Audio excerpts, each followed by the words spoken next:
जब मुगल आए तो वैदिक धर्म था, वैदिक धर्म की रक्षा करो, वैदिक धर्म की रक्षा करो, वैदिक धर्म की प्रभात फेरी निकालो।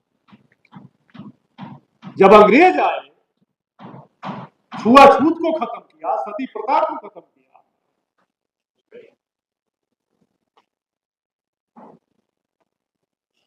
पचकठिया आंदोलन को खत्म किया, डोल कढ़वा प्रथा को खत्म किया, तब नारा लगने लगा हिंदू हिंदू हिंदू एक हो, हिंदू धर्म एक हो। और अब सनातन चल रहा। पहले वैदिक धर्म पर खतरा आया, फिर हिंदू धर्म पर खतरा आया, और अब सनातन धर्म पर खतरा। मित्रों, जो सामंतवादी शक्तियां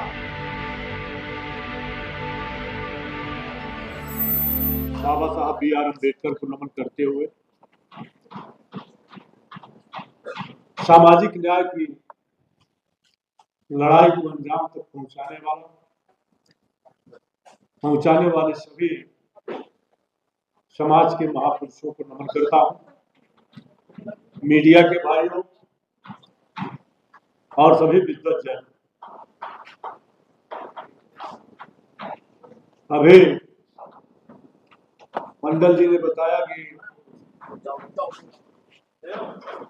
मेरा प्रमोशन रुका हुआ था, और मुझे जो करना पड़ा इन्होंने, ये मुझसे मिले भी नहीं। एक दो बार फोन से बात हुई और उनसे व्हाट्सएप में भी मांगा था। और जब यूनिवर्सिटी को, GC को, DOPT को बुलाया उस मीटिंग में, तो एक घटना मैं आपको याद करा दूं। ओबीसी की कमेटी ने यह तय किया कि DOPT की गाइडलाइन है और सोशल जस्टिस की गाइडलाइन है कि निर्णायक मंडल में एक ओबीसी का आदमी रहे। ठीक यही मानक एसटी के लिए भी, हालांकि एसटी के लिए तो मंत्रालय भी है, लेकिन ओबीसी के लिए तो भी मंत्रालय भी, क्योंकि ओबीसी में अपेक्षाकृत कम महापुरुष पैदा, ओबीसी में राजा ज्यादा पैदा, दलितों में महापुरुष ज्यादा पैदा, इसलिए संवैधानिक समझ उनमें ज्यादा है ओबीसी की, और ओबीसी में राजा ज्यादा पैदा। जिनमें महापुरुष पैदा हुए उनमें IAS PCS अधिक है, और जिनमें राजा पैदा हुए उनमें IAS PCS कम। निर्णायक मंडल में 5 लोग बैठे थे।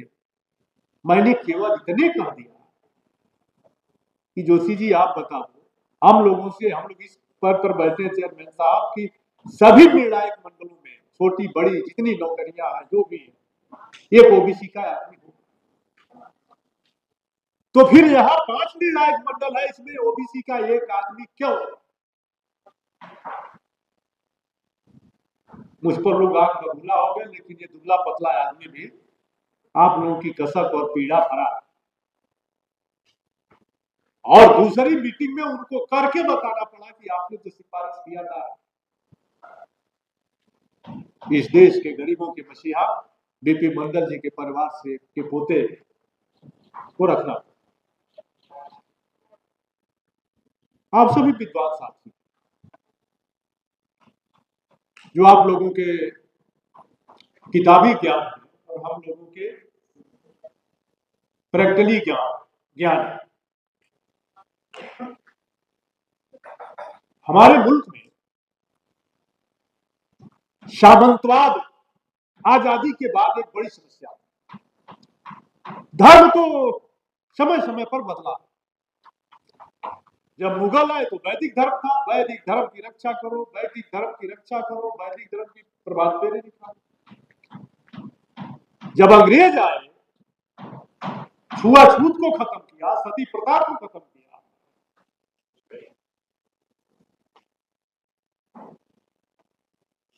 पचकठिया आंदोलन को खत्म किया, डोल कढ़वा प्रथा को खत्म किया, तब नारा लगने लगा हिंदू हिंदू हिंदू एक हो, हिंदू धर्म एक हो। और अब सनातन चल रहा है। पहले वैदिक धर्म पर खतरा आया, फिर हिंदू धर्म पर खतरा आया, और अब सनातन धर्म पर खतरा। मित्रों, जो सामंतवादी शक्तियां व्यवस्था पर कब्जा की हुई, जिसको भी प्रोफेसर साहब कह रहे थे, जो सामंतवादी शक्तियां, क्योंकि कभी देश में हमारे शक आए, हुड आए, पुर्तगाली आए, डच आए, मुगल आए, अंग्रेज आए, लेकिन सबने भारत पर राज किया, किसी ने शूद्र नहीं बनाया। हिंदुओं को शूद्र किसने बनाया? भगवान ने बनाया। और अगर भगवान ने बनाया तो मैं निष्पक्षता से पूछता हूं, जो लोग यह मानते हैं कि ब्रह्मा जी ने धरती बनाई, तो अगर ब्रह्मा जी ने धरती बनाया तो सबको हिंदू क्यों नहीं बनाया? जो लोग मानते हैं कि हवा ने पृथ्वी बना दी, धरती बना दी, तो फिर उन्होंने क्यों नहीं सबको मुसलमान बना दिया? कुछ लोग मानते हैं कि गॉड ने धरती बनाई, तो गॉड सबको ईसाई बना दिया, तो कोई झगड़ा नहीं लगेगा। अपने अपने हिसाब से हमने धर्म बनाया और हमने अपना देवता बनाया, उसी पर आप दलित और पिछड़े पागल। क्योंकि सबसे बड़ी बात वो, जिन लोगों ने व्यवस्थाओं पर कब्जा किया था 70 के दशकों से पहले, 80 के दशकों से पहले, बीपी सिंह के उदय से पहले, जिन लोगों ने व्यवस्थाओं पर कब्जा किया था, वो पद नहीं देते थे। प्रधानी का पद उनका गुलाम, एमएलए का पद उनका गुलाम, एमपी का पद उनका गुलाम। बाबा साहब बी आर अम्बेडकर के 2 वोट के अधिकार को रौंदने वालों ने आजादी के 40-50 वर्षों तक बहुसंख्यक समाज को पद भी नहीं दिया और व्यवस्था पर कब्जा किया। कहां हक पाओ?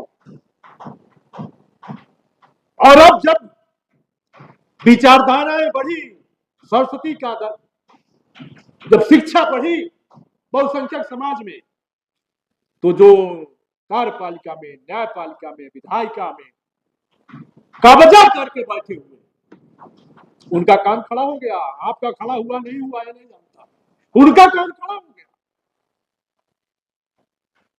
वो किस तरह से परिस्थितियों से समझौता करते, आपने देखा अभी पिछले महीने जिस सरदार पटेल की व्यवस्थाओं को फूटी आप नहीं देखना चाहते थे, गांव गांव जुलूस निकलवाए, सरदार पटेल की मूर्ति जिंदाबाद। सरदार पटेल की विचारधारा जिंदाबाद नहीं, बाबा साहब की मूर्ति जिंदाबाद, बाबा साहब की विचारधारा मुर्दाबाद, कर्पूरी ठाकुर की विचारधारा मुर्दाबाद, कर्पूरी ठाकुर जिंदाबाद। और फिर कहा अब इनका हक अगर मारना है तो ये जागरूक हो गए हैं। इसको ललई यादव ने, कर्पूरी ठाकुर ने, डॉक्टर अंबेडकर ने, सरदार पटेल ने, बाबा साहब बी आर अम्बेडकर ने, छत्रपति साहू जी महाराज ने, सबने, सावित्रीबाई फूले ने, सबने जागरूक कर दिया है। अब इनको पद दे दो और व्यवस्थाओं पर कब्जा कर। अब जितने बहुसंख्यक हैं हर जातियों से नेताओं को पकड़ा, कहा ये कि आदिवासी को राष्ट्रपति बनाने से मुहर हमारे पास आ जाए तो फिर हमें तराज क्या? सबसे योग्यतम व्यक्ति आडवाणी, कहा बैठो बैठो, हमें वोट चाहिए, व्यवस्था पर कब्जा करना। उसी तरह से आज गांव में हम लोग देख रहे हैं,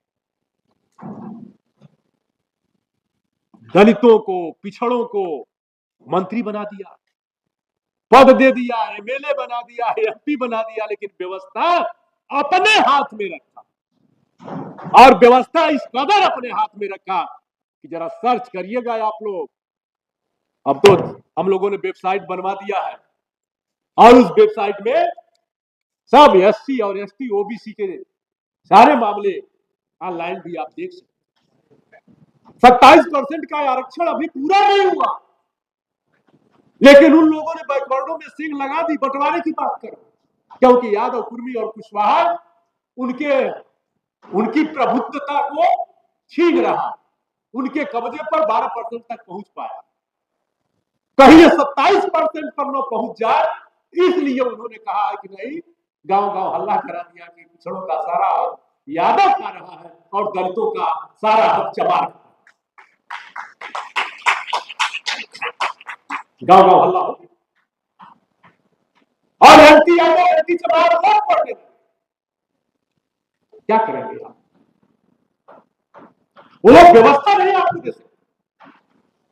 27% आरक्षण की पूरा नहीं, और बड़ी बीमारी है उनकी अदृश्य शक्तियां कितनी ताकतवर है।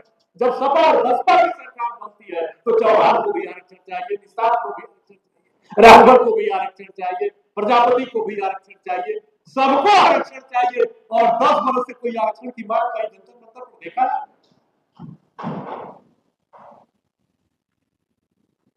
मित्रों, आप लोग समाज की खातिर, आपके अंदर एक घमंड है, हमको भी घमंड कि हम बहुसंख्यक हैं, लेकिन हमारी संख्या काफी है, हमारी बुद्धि कम है। आबादी ज्यादा है, बुद्धि ज्यादा नहीं है। जिनकी कम आबादी है उनकी बुद्धि ज्यादा है, और जिनकी ज्यादा आबादी है उनकी बुद्धि कम है। और परिणाम यही होता है कि आजादी के इतने दिनों बाद भी हम एक नेतृत्व, एक ही बात नहीं, बहुत बड़े सेमिनार की आवश्यकता, क्योंकि आप चले हैं भूखों को ज्ञान बांटने। बहुत महापुरुषों ने कहा है कि जब तक एजुकेशन नहीं होगा, वही बात समझो जहां कोई आपकी बात समझने वाला हो, और हमें अपना टाइम काम करो जाती जहां बैठ के आगे पेट बजावे, बैठ बैठ पहुंचावे। पेट के भूखों को राजनीति सिखाने वालों, पेट की भूख आदमी को गद्दार बना देती है। और आज हालत यही हो गई है। 69,000 शिक्षक बढ़ते उत्तर प्रदेश, सारे ओबीसी के मंत्री, एसटी के भी मंत्री, 19,000 बच्चे मारे मारे नौकरी नहीं पाए। क्या सब लोग नहीं जानते कि उनकी जगह पर दूसरे लोगों को नियुक्त कर लिया? तब कोर्ट नहीं जानती कि मंत्रालय नहीं जानती। आप लोगों से बहुत बड़े बैकवर्डों को जागरूक करना, हुक्मरान करना बहुत,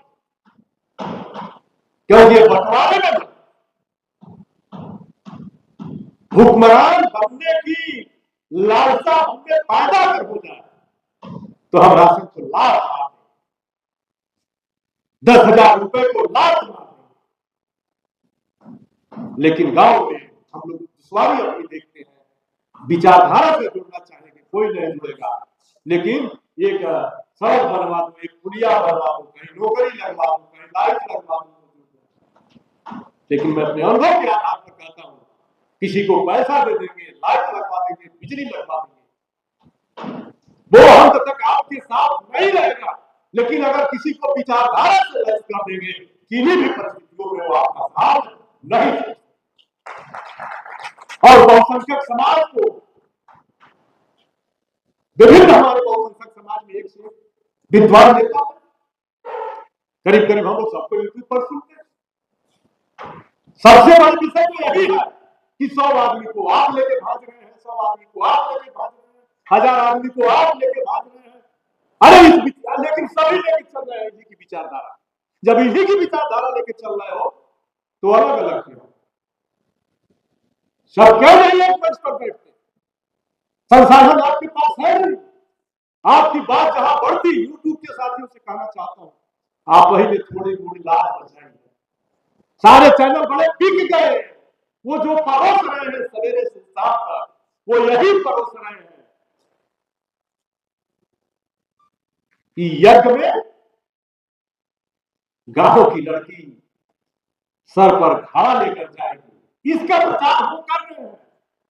लेकिन गांव की लड़की स्कूल जाए, इसका प्रचार करने की जिम्मेवारी आपकी है, ये आप नहीं कर रहे।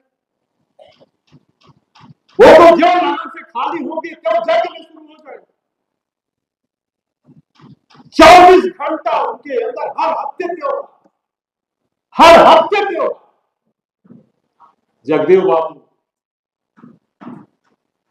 जैसे लोगों को तो आप सुने मित्रों, बहुत पीड़ा, बहुत, और हम लोग भी अब थक गए, राजनीतिक लोग भी थक गए हैं। दलित पिछड़े अकलियत की बात करने वाला आदमी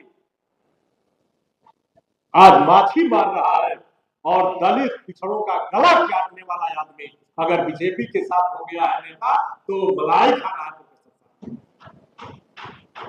उनकी इतनी कुवत है, इस वोट को 12 साल फिर आपने कमेंटर ने कहा कि 2 वोट का अधिकार एक मालिक के कहने पर सूत्र देगा और एक अपने मन से।